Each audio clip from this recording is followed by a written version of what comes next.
We're exactly 1 week away from 12 days of fun. The Minnesota State Fair opens to visitors next Thursday, and tonight it's not just State Fair vendors in full prep mode.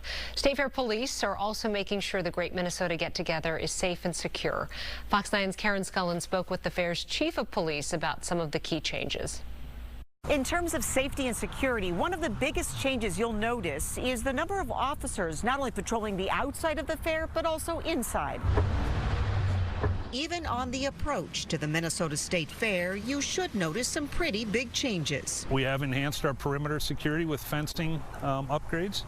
We have increased patrols around the fence lines with additional officers that we added this year from the Minnesota DNR. This is just the beginning of a plan to make this year's State Fair safe. A top priority after last year's fair when one person was shot during a brawl late on a Saturday night. It led to chaos with a crowd rushing out of the area and the fair closing early.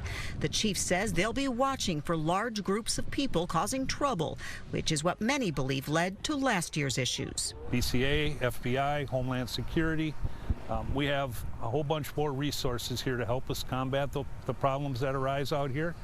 And that's all part of our comprehensive plan that we put together. Last year, there were 140 sworn officers that worked for State Fair Police. This year, that number is 170, but that doesn't include law enforcement that will partner with Fair Police.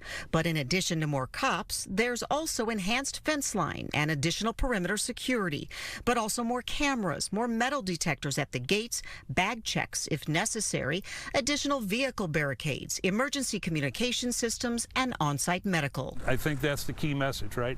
I'm allowing my family to come to the fair, so people should know that we're going to have a safe and secure environment for them to come and enjoy the fair. The safety and security budget this year is more than $5 million, which is double what it was in 2019.